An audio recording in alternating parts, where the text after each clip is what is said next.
അയ്യപ്പേട്ടാ, എ.ഡി.എം. നവീൻ ബാബുവിൻ്റെ മരണത്തിൽ ഇപ്പോൾ ആരും സംസാരമൊന്നുമില്ല. പക്ഷേ അതിനെക്കുറിച്ച് ഇന്നൊരു വാർത്തയുണ്ട്.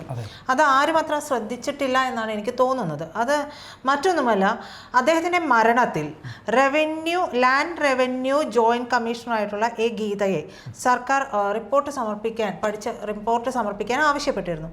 ആ റിപ്പോർട്ട് അവർ സമർപ്പിച്ചു. പക്ഷേ വകുപ്പ് ആ റിപ്പോർട്ടിന്മേൽ യാതൊരു തരത്തിലുമുള്ള, ആ റിപ്പോർട്ടിൽ പറയുന്ന ആർക്കെതിരെയും യാതൊരു തരത്തിലുമുള്ള നടപടിയൊന്നും എടുക്കാതെ തുടർ നടപടികളെല്ലാം അവസാനിപ്പിച്ചു. ഈ വിഷയമൊന്നും ആരും ചർച്ച ചെയ്തിട്ടില്ല.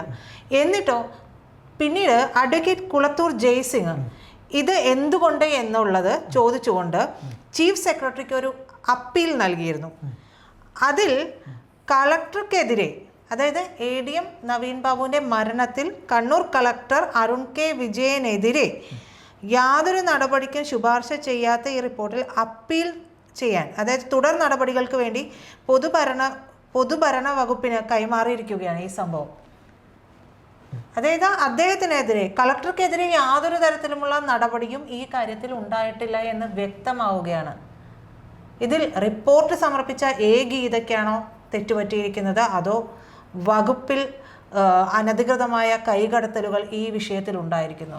അതായത് എ ഗീത എന്ന ഉദ്യോഗസ്ഥ തയ്യാറാക്കിയ റിപ്പോർട്ട്, ആ റിപ്പോർട്ടിലാണ് വകുപ്പ് തല അന്വേഷണം വേണ്ട എന്ന് മരവിപ്പിച്ചിരിക്കുന്നത്. അതായത് നമ്മളിപ്പോൾ പ്രീത പറഞ്ഞ പോലെ ഇത് സർക്കാർ തലത്തിൽ ഉള്ള ഒരു വൻ നീക്കത്തിൻ്റെ ഫലമാണ്. അതായത് ഇദ്ദേഹത്തിൻ്റെ ഈ പറയുന്ന നവീൻ ബാബു എന്ന ഉദ്യോഗസ്ഥൻ്റെ യാത്രയപ്പ് ചടങ്ങിലേക്ക് വിളിക്കാത്ത സദസ്സിലേക്ക് കയറി വന്ന ഈ പറയുന്ന നമ്മുടെ പി ദിവ്യ എന്ന പഴയ കണ്ണൂർ ജില്ലാ പഞ്ചായത്ത് പ്രസിഡന്റ് വരുന്ന കാര്യവും ആ സദസ്സിലിരുന്ന് അദ്ദേഹത്തിൻ്റെ വകുപ്പിൽ, അതായത് ഈ പറയുന്ന കണ്ണൂർ കളക്ടറുടെ ഹൈറാർക്കിയിൽ അദ്ദേഹത്തിൻ്റെ തൊട്ട് താഴെയുള്ള ഉദ്യോഗസ്ഥനായ തൻ്റെ കീഴിലുള്ള തൊട്ട് അടുത്തിരിക്കുന്ന ഉദ്യോഗസ്ഥനെ ഒരു രാഷ്ട്രീയ പാർട്ടിയുടെ പ്രതിനിധിയല്ലേ, അപ്പോൾ അവരിങ്ങനെ പറയുമ്പോൾ ഒരു ചെറുവിരൽ പോലും അനക്കാതെ അവിടെ ഇരുന്ന് അദ്ദേഹം ചിരിക്കുന്ന രംഗമാണ് നമ്മൾ കണ്ടത്. അങ്ങനെയുള്ള ഈ അത് മാത്രമല്ല, ഉദ്യോഗസ്ഥ തലത്തിൽ, ഹൈറാർക്കി തലത്തിൽ ഈ പറയുന്ന ഈ ഉദ്യോഗസ്ഥൻ അരുൺ കെ വിജയൻ എന്ന ഉദ്യോഗസ്ഥൻ നവീൻ കെ ബാബു എന്ന തൻ്റെ തൊട്ടു താഴെയുള്ള ഉദ്യോഗസ്ഥനെതിരെ അവർ തമ്മിൽ ഉദ്യോഗസ്ഥ തലത്തിൽ ഒരുപാട് ഭിന്നാഭിപ്രായങ്ങൾ ഉണ്ടായിരുന്നു എന്ന്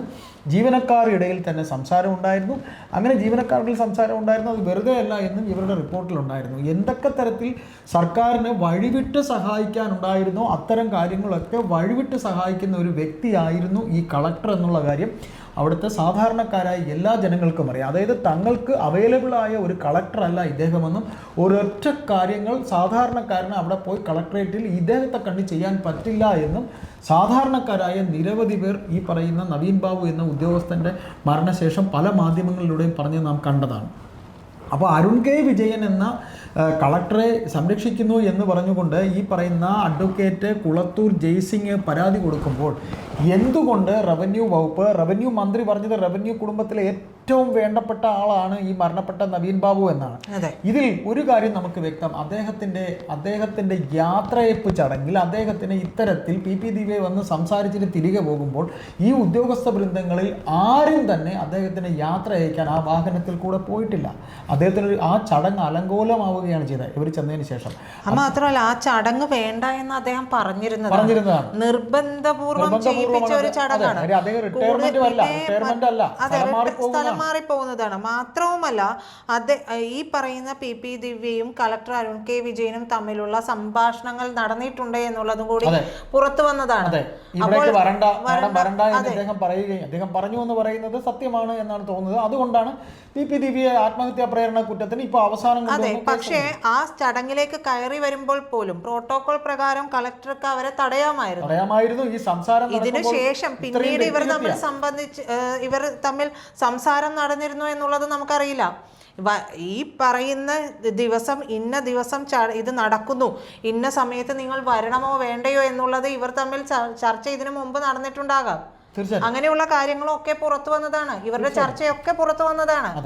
അല്ല, ഇതിൽ ഈ പറയുന്ന പോലെ നമുക്ക് വിവാദമായ പല ഭൂമാഫിയ ഇടപാടുകളുടെയും പല രേഖകളും നവീൻ ബാബു എന്ന ഉദ്യോഗസ്ഥന് കിട്ടിയതുപോലെ അതെല്ലാം തന്നെ ഈ കളക്ടറുടെ കൈവശമുണ്ട്. അപ്പോൾ കളക്ടറെ കുറ്റാരോപിതനാക്കിയാൽ ഇപ്പോൾ പി ദിവ്യ മാത്രമല്ല CPM-നകത്തുള്ള സംസ്ഥാന ഘടകത്തിലെ കണ്ണൂർ ജില്ലാ ഘടകത്തിലെ സംസ്ഥാന ഘടകത്തിലെ നിരവധി ഭൂമാഫിയ ബന്ധമുള്ള നേതാക്കളുടെ പേരുകളെല്ലാം പുറത്തു വരും. അടപടലം പൊളിഞ്ഞു വീഴും. അത് ഈ ആറളം ഭൂമി തുടങ്ങിയിട്ടുള്ള പല കേസുകളുമുണ്ട്. അതുകൊണ്ട് ഈ പറയുന്ന ഉദ്യോഗസ്ഥനായത് ഈ ആറളം ഭൂമിയുമായി ബന്ധപ്പെട്ടിട്ടുള്ള പല കളക്ടറുടെ പല ഇടപാടുകളുടെയും വിവരങ്ങളും നവീൻ ബാബുവിന് അറിയാമായിരുന്നു. ഇദ്ദേഹത്തിന്റെ വഴിവിട്ട ഇടപാടുകൾ പലതും നവീൻ ബാബു എന്ന ഉദ്യോഗസ്ഥന്റെ കയ്യിൽ കിട്ടിയിരുന്നു. എന്തിനിത് ചെയ്തു സർ, എന്തിനിത് ചെയ്തു, ഇതിൽ ഇങ്ങനെയുള്ള വിഷയങ്ങളുണ്ടല്ലോ എന്ന് ഇവർ തമ്മിൽ അങ്ങോട്ടും ഇങ്ങോട്ടും തർക്കം വരെ പല കേസുകളിലുണ്ടായിരുന്നു. അത് ഇന്ന നേതാവിൻ്റെ ആവശ്യപ്രകാരമാണ്. അത് നമ്മൾ പിന്നെ ചാലകം പോകുമ്പോൾ ചിലപ്പോൾ മുഖ്യമന്ത്രിയുടെ ഓഫീസിൽ പൊളിറ്റിക്കൽ സെക്രട്ടറി അടുത്ത് വരെ എത്താനുള്ള സാധ്യതയുണ്ടായിരുന്നു. അപ്പോൾ അങ്ങനെ വരുമ്പോൾ ഈ പറയുന്ന ഉദ്യോഗസ്ഥനെതിരെ നടപടി വന്നാൽ അദ്ദേഹം ചിലപ്പോൾ പലതും വിളിച്ചു പറഞ്ഞാൽ വിചാരണ വേളയിൽ പറയേണ്ടി വന്നാൽ നമ്മളിപ്പോൾ അല്പം മുമ്പ് പറഞ്ഞ പോലെ പല CPM നേതാക്കളുടെയും പേരുകൾ പുറത്തു വരും. അത് ഇനി ഒരു നിയമസഭാ ഇലക്ഷന് മുമ്പും പഞ്ചായത്ത് ഇലക്ഷന് മുമ്പും അതെല്ലാം പുറത്തു വന്നാൽ ആകെ നാറും എന്നുള്ളത് കൊണ്ട് അദ്ദേഹത്തിനെ ശിക്ഷിക്കേണ്ട. അത് മാത്രമല്ല, ഒന്നുകൂടെ ഇതിൽ പറയാൻ പറ്റും, ഈ ഗീത തയ്യാറാക്കിയ റിപ്പോർട്ടിൽ പല ഉദ്യോഗസ്ഥരും ഇതിനെ സംബന്ധിച്ച് വ്യക്തമായ പല തെളിവുകളും കൊടുത്തിട്ടുണ്ട്. അതായത് കളക്ടർക്കെതിരെ ഈ പറയുന്ന റിപ്പോർട്ടിന്മേൽ നടപടി എടുക്കാതിരുന്നത് കാരണം കളക്ടറാണ് ഇതിൽ പ്രധാനമായിട്ടും വരുന്ന പേര്. മറ്റൊരു ആള് ഈ പറഞ്ഞ ഡ്രൈവർ ഷംസുദ്ദീനാണ്. അയാളെയും കൊണ്ടുവന്നിട്ടില്ല, പ്രത്യക്ഷത്തിലേക്ക് കൊണ്ടുവന്നിട്ടില്ല. അവരെയൊക്കെ ഹൈഡ് ചെയ്ത് വെക്കുന്നുണ്ട്. അതെ, TV പ്രശാന്തൻ പെട്രോൾ ബാങ്കിന് അപേക്ഷ വെച്ചയാൾ. അപ്പോൾ ഈ പറയുന്ന കളക്ടർ അരുൺ കെ വിജയനെ മനഃപൂർവ്വമായി തന്നെ ഇതിൽ നിന്ന് ഒരു നടപടിക്കും വിധേയമാക്കാതെ മാറ്റിയതിന് പിന്നിൽ മുഖ്യമന്ത്രിയുടെ ഓഫീസിലെ ചിലർക്ക് തന്നെയാണ്. മുഖ്യമന്ത്രിയുടെ ഓഫീസ്, സംസ്ഥാന സർക്കാർ. കാര്യം എന്ന് വെച്ചാൽ ഇതിൽ റവന്യൂ മന്ത്രിക്ക് ഒന്നും ചെയ്യാൻ പറ്റിയിട്ടില്ല.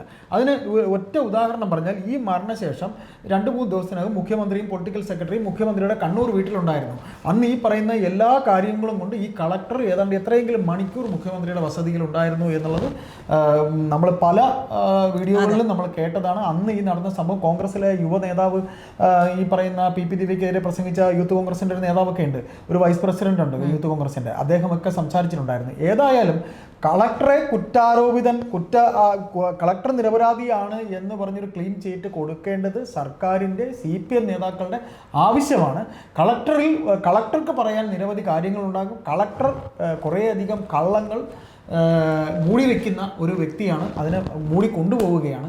അത് മൂടി വയ്ക്കപ്പെടേണ്ടത് CPM-ൻ്റെയും സംസ്ഥാന സർക്കാരിൻ്റെയും ആവശ്യമാണ്. അതുകൊണ്ട് അദ്ദേഹത്തിന് ദിവ്യയെ എങ്ങനെയെങ്കിലും അവർക്ക് പരിധിയിലാക്കാം. പക്ഷെ ഉദ്യോഗസ്ഥ തലത്തിലൊരു മാറ്റം വന്നിട്ടുണ്ടെങ്കിൽ, ഉദ്യോഗസ്ഥ തലത്തിലൊരു നടപടി വന്നിട്ടുണ്ടെങ്കിൽ അത് ഭരണകൂടത്തിനെ ബാധിക്കുന്ന ഒരു കാര്യം കൂടിയായി കാലങ്ങൾ കഴിയുമ്പോൾ ഇനി ഇവരുടെ ഭരണം മാറി മറ്റൊരു ഭരണം വരുമ്പോൾ എന്താണ് സത്യാവസ്ഥ എന്ന് എന്നായാലും ഇത് പുറത്തു വരാതിരിക്കും. അതെ.